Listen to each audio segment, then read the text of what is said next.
Alhamdulillah wa syukur ala ni'millah para sahabat sekalian. Kita bersyukur dulu karena kita ada di dalam halaqah zikir. Maka ini kehendak Allah Subhanahu wa taala kita dikumpulkan di dalamnya. Yang paling utama yang harus kita minta adalah ampunan. Sekali lagi saya mengingat-ingatkan, mintalah ampunan karena terlalu banyak gejolaknya di dalam dada kita, di dalam kepala kita, berbagai macam keadaan isi dunia ini. Maka inilah tempatnya, halaqah zikir, tempat meminta. Meminta apa gerangan? Meminta kebutuhan kehidupan kita, dunia dan akhirat. Tetapi utamakanlah adalah ampunan. Kalau sudah diampuni oleh Allah Subhanahu wa taala, maka manusia akan bebas dia melenggang ke akhirat nanti. Akan tetapi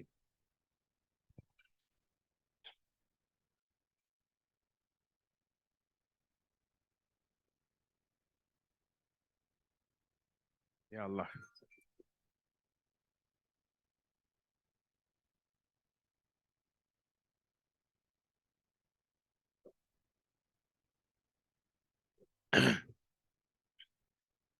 maafkan para sahabat sekalian,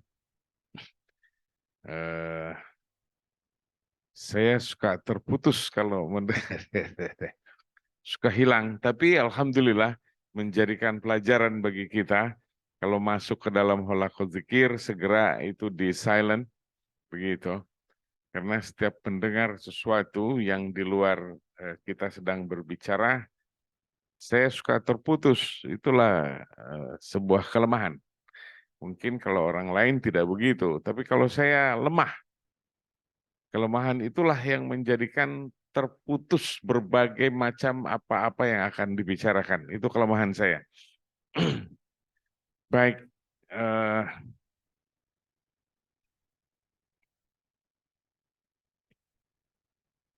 kita bicara dari awal, mohon ampunan.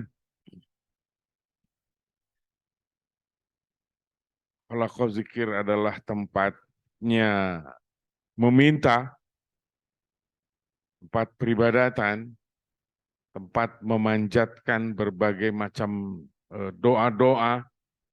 Maka Raudah min Riyadil Jannah ini yang disebut oleh Nabi, salah satu taman-taman surgawi. Di dalam halaqah zikir inilah dipanjatkan segala doa-doa.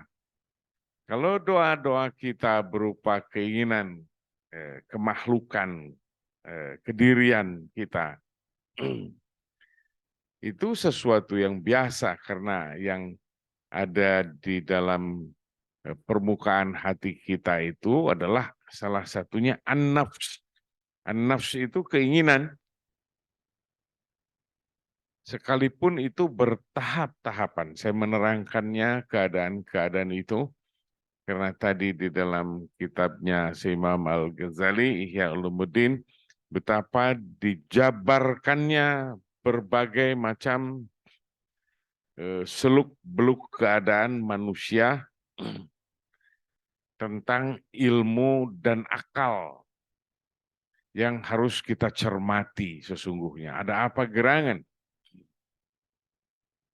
Di dalam perjalanan manusia, gejolak di dalam hati, ya, mungkin saya pernah bicara minggu-minggu yang lalu, terlalu banyak yang ada di dalam kepala kita yang kita pikirkan. Saya mendengarnya dari sepuh-sepuh kita terdahulu, itu katanya, sebanyak rambut di kepalamu itulah gejolak yang ada. Keinginan-keinginan yang ada, macam-macam keinginan yang ada. Maka kamu harus membasuhnya di dalam berwudu. Baik, kalau begitu kita berangkat. Kita ini banyak keinginan di dalam hati. Banyak mereka-reka tentang akal. Maka mengapa kita tidak bersihkan dulu segalanya? Agar segala yang kita memintanya adalah baik. Baik bukan hanya untuk diri, tetapi baik untuk umat manusia.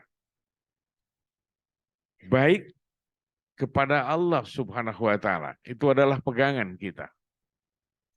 Lalu akal kita, dengan akal kita yang banyak, ada akal baik, ada akal apa istilahnya bahasa kita, akal bulus, kejahatan-kejahatan yang ada di dalam diri kita, agar yang jahatnya, yang buruknya, yang menjadi congkaknya manusia itu terhapuskan. Maka kita bicara tentang seluk-beluk yang dibicarakan tadi, yang menuju tentang kesucian. Karena kita akan berpulang. Mengapa seperti itu? Ini adalah ingatan-ingatan. Ini adalah peringatan-peringatan. Seluruhnya itu ada di dalam Al-Quran. Allah memberikan peringatan kepada manusia. Karena di dalamnya adalah contoh-contoh di dalam Al-Quran. Peringatan-peringatan. Sebutan-sebutan manusia congkak. Sebutan-sebutan bagaimana orang yang dikasihi Allah Ta'ala. Yang berlenggang di atas bumi itu dengan merendahkan hatinya. Maka saya sering memakai bahasa, merendahlah kalian bagai bumi. Agar apa gerangan? Agar diangkat derajatnya. Agar seperti yang kita katakan di dalam salat, warfa'ni. Maka tinggikanlah derajatku ya Allah. Ini kebutuhan manusia sesungguhnya. Tetapi ketinggian derajat yang menurut akal dan keadaan kita, biasanya kita memandangnya dari isi kebutuhan makhluk, kedirian. Itu yang disebut tinggi derajat dan itu yang diminta. Berbeda dengan yang dimaksud di dalam sholat itu hakikatnya. Warfa'ni. Diangkat derajatnya adalah derajat di atas bumi ini dan di akhirat nanti. Maka ada tanda-tandanya di sana. Tanda-tandanya ada wara. Ada ketawaduan di dalamnya. Maka yang ada terlihat adalah akhlak. Kemuliaan itu yang ada. Ini yang dimaksud warfa'ni, darajat. Baru kemudian tadi kita mendengarnya Imam Al-Ghazali membandingkannya bagaimana darajat atau akal manusia dengan akal binatang. Yang sesungguhnya jubah binatang itu ada pada kita. Nafsul haywaniyah itu ada di dalam diri kita. Tidak tahu malu kadang-kadang. Tidak peduli kepada orang lain. Nah, ini ada di dalam lawamah. Kalau di dalam imaroh jelas kita sudah menerangkannya kemarin. Sekalipun tidak terlalu banyak. Tapi jenis-jenis imaroh itu di dalam tahapan-tahapan kejahatan manusia di situ. Keinginan-keinginan yang seperti itu. Memasuki lawamah kemarin juga kita sudah berbicara. Congkak, keangkuhan, kesombongan. Nah, untuk masuk ke dalam mulhamah itu, sesungguhnya di dalam lawamah itu orang sudah mau bekerja, sudah mau beribadat. Kalau para syekh membawa saliknya itu kira-kira sudah bisa mengolahnya. sudah bisa menatanya, tentu sudah barang tentu sekemampuan syekhnya itu. Karena semuanya ada di tangan Allah Subhanahu wa taala. Ini adalah perhatian nomor satu. Semua ada di tangan Allah Subhanahu wa taala. Bagaimana sang syekh ini yang membimbing ini? Yang menurut kadar pengetahuannya seluk-beluk yang dirasakannya di jalan tasawuf ini dan terasa lalu membawanya ke arah itu para saliknya agar dia gemar di dalam peribadatannya. Gemar melihat gerak-gerik hati kita dan cakap-cakap hati kita yang berhubungan dengan keinginan dan akal yang ada. Ini semuanya bergelut di dalam latifatul qalbi. Masih di dalam nafsul lawamah. Ibadat sudah mulai mau, tapi pengendalian tiada. Kadang-kadang tidak peduli. Congkaknya, kesombongannya masih dipakai di dalam dadanya. Merasa lebih dari orang lain. Ini kejahatan sejati sesungguhnya. Betapa hinanya kalau kita melakukan itu. Betapa kejinya, betapa jahatnya orang yang ada di hadapan kita dianggap rendah semuanya. Bahwa akulah yang lebih tinggi darajatnya daripada engkau. Bahwa akulah yang lebih berpengetahuan dari engkau. Itu kekejian sejati sesungguhnya. Sekalipun dia berdiam, kadang-kadang dengan akal sadar di dalam lawamah itu, dia mengeluarkan kata-katanya. Tahukah para sahabat sekalian, syaitan berbondong-bondong menjaga di kerongkongan kita. Dia keluar mengikuti kata-kata yang dikeluarkan lewat lidah. Maka lisan sesuatu tempat yang berbahaya di dalam pembicaraan. Dia mengatakannya ini dan itu. Dia tidak sadar di dalam pembicaraannya itu dengan ada kebanggaan di dalamnya. Ini lawamah. Padahal dia sudah beribadat. Kesombongannya berkibar. Ujub dan takabur itu tipis saja bedanya. Nyaris dia juga. Nyaris kejahatan juga. Mari lihat di dalam dada. Dada kita. Apakah masih ada itu? Bila tidak, serang dia dengan kalimat la ilaha illallah. Jangan putus dari wudumu. Jaga kecongkakan itu. Lalu dia main ke dalam mulhamah. Sifat-sifat keindahan sudah mulai bergerak. Daya tahan di situ untuk mengendalikan sesuatu sudah mulai agak lumayan. Karena beribadatnya sudah banyak. Ada yang menonjol di sana. Dia selalu menghormati orang lain yang ada. Dia takut kalau di dalam hatinya bergerak ada rasa bahwa aku lebih tinggi darajatnya daripada engkau. Mulai terlihat akhlaknya membaik.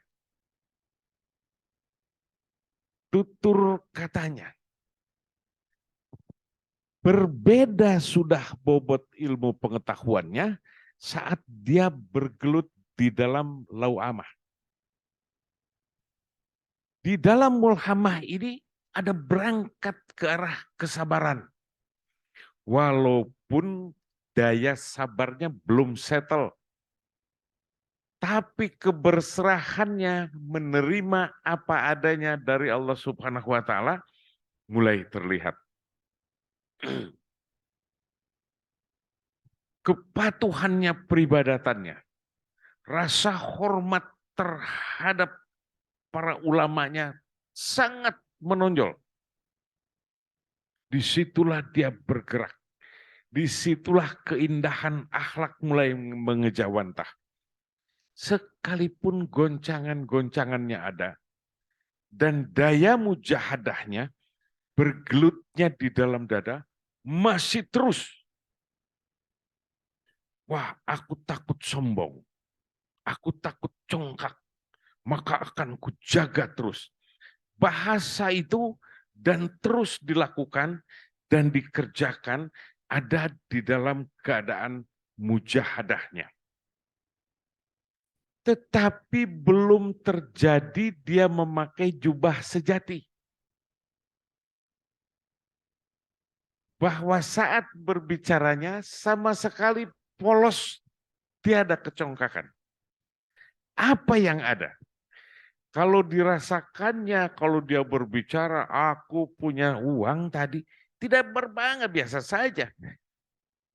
Aku ada uang, misalnya disebut besar oleh manusia, 100 miliar itu besar.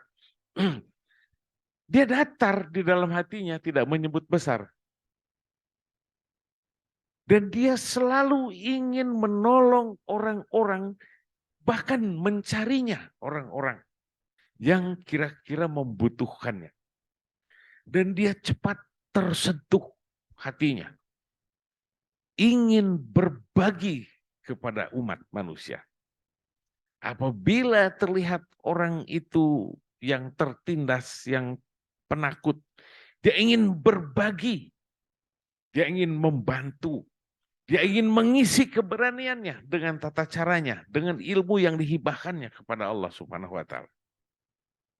Kalau dia kekurangan harta bendanya, dia ingin memberinya.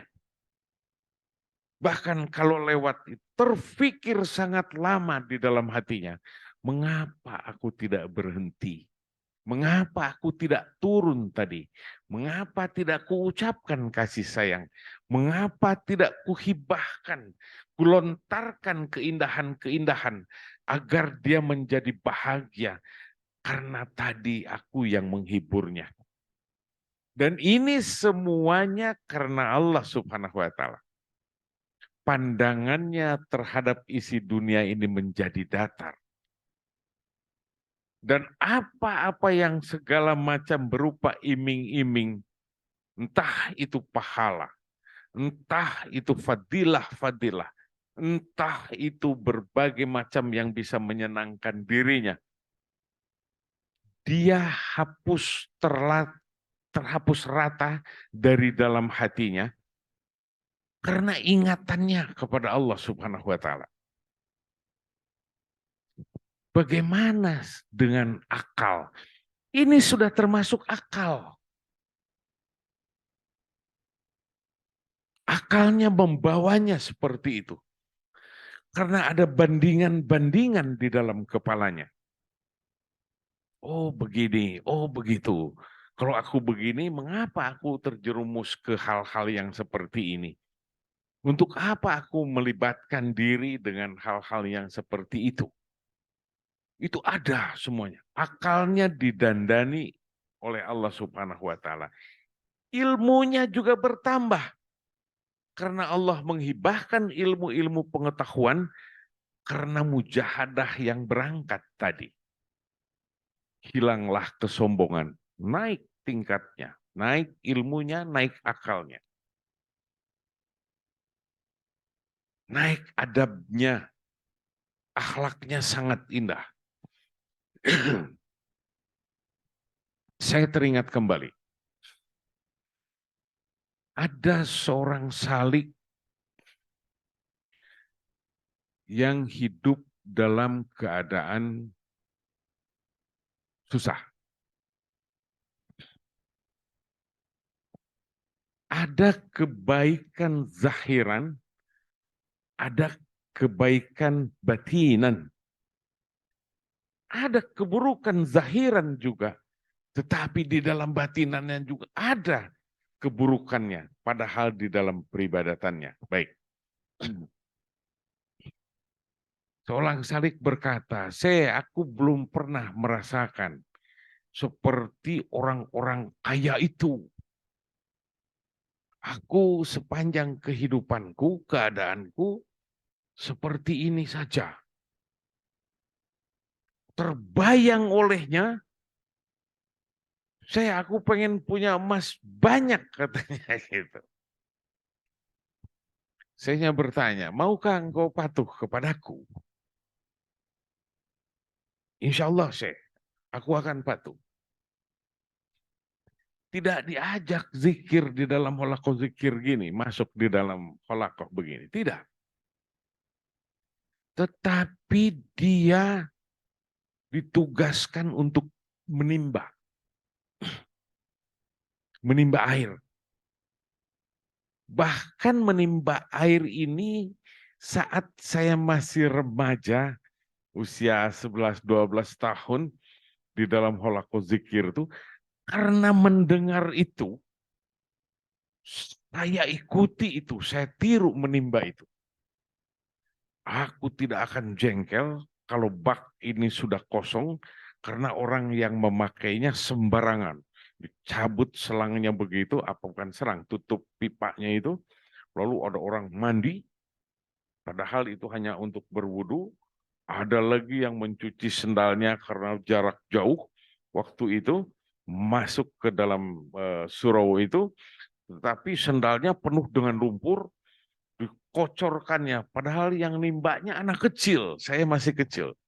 Jadi atas dasar cerita itu, maka walaupun saya tidak disuruh, bahkan istri saya, tuh ibu Mimi namanya, melarang-larangnya. Karena mungkin menganggapnya saya anak kota yang bagaimana mungkin tidak pantas, mungkin begitu. Jadi, tapi tetap tangan saya sampai lecet karena meniru itu. Tapi saya lakukan itu. Karena di dalam setiap tarikan tali timba itu tidak boleh lepas dari zikir. Si orang yang ingin kaya ini kepada syekhnya, kalau begitu katanya, patuhlah kepadaku, tugasmu menimba. Jangan banyak kilah katanya di dalam kepalamu. Baik syekh. Tidak masuk ke dalam halakoh zikir begini. Kerjanya hanya nimba. Nimba air. Terus saja. Jangan lepas dari zikirmu. Dari nimba. Tugasnya seperti itu. Dan dilakukannya bertahun. Bertahun dilakukannya. Setelah sekian lamanya menimba, tiba-tiba pas ditarik timbanya itu sangat berat. Sangat berat. Tapi terus ditariknya. Begitu diangkat satu ember itu bukan air. Dia penuh dengan emas yang diinginkan di awal-awal mengaji. Katanya. Ini emas Lalu saya datang. Oh ya benar. Ambillah katanya. Kan itu yang engkau mau. Ya emas itu ditumpahkannya lagi ke dalam sumur. Tetapi sekarang aku sudah tidak mau lagi yang seperti ini. Ditumpahkannya lagi. Itu yang saya tiru. Itu yang saya tiru. Jadi untuk apa gerangan?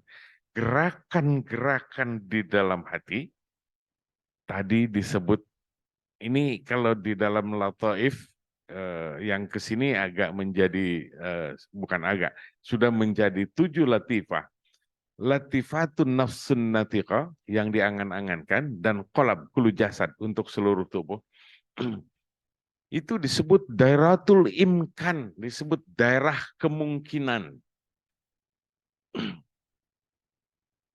Salah satunya itu isinya. Salah satunya gerakan-gerakan itu menggelombang di dalam dada. Kadang-kadang memakai akal menurut kadar hawa nafsunya, kadang-kadang sedang menjadi tiada. Lalu bergerak ke arah latifatul qalbi, karena segala kebaikan yang dihasilkan daripada mujahadah itu, dia menginjak latifatur ruh. Di dalam latifatur ruh itulah terhempaskan keangkuhan. Maka menjabar ilmu pengetahuan yang ada di sana. Ternyata yang segala ku minta, yang segala ku harapkan, yang segala ku angan-angankan, kecil semuanya bagi Allah Subhanahu wa Ta'ala. Semua menjadi kecil. Mengapa tidak aku menjerit saja kepada Allah Subhanahu wa Ta'ala, yang segalanya Allah akan memberikan kepada kita? Bahkan yang tidak diminta pun dihibahkannya oleh Allah Subhanahu wa Ta'ala tanpa meminta. Karena Allah berjanji, fahuwa hasbuhu, maka segala kebutuhannya akan kupenuhi. Sekarang kita sudah tahu kalau seperti itu. Mengapa kita tidak disiplin? Jangan putus dong dari kita bersuci, wudhu. Kalau mengaku ahli thariqah, jangan lepas. Kalau batal wudhu lagi, batal wudhu lagi. Kenapa memang? Apa enggak bercahaya wudhu terus? Apalagi wudhunya di dalam keadaan berzikir. Apalagi mengikuti hadis Nabi. Barang siapa di dalam wudhunya tidak pernah lepas dari surah Al-Ikhlas, maka digugurkan segala dosa-dosanya. Kalau sudah digugurkan dosa-dosanya, seperti saya tadi katakan, ampunan yang paling pertama. Apa enggak segala langsung kita kepada Allah Subhanahu wa Ta'ala? Termasuk yang kita tidak angan-angankan. Allah mengerti manusia ini butuh apa. Allah akan hibahkan. Fahuwa hasbuhu. Tapi patokannya tawakul tadi. Pemayyat tawakal Allah. Fahuwa hasbuhu. Jadi jelas di sana. Nah, akal sudah mulai bertambah. Memperbaiki berbagai macam adab di dalam kehidupan kita. Akhlak kita yang indah. Ingin memberi. Lalu menyayangi orang lain. Tiada terbatas di dalam dada. Keindahan ingin dilontarkan untuk umat manusia dan segala makhluk yang ada. Ini dia yang terlihat menonjol.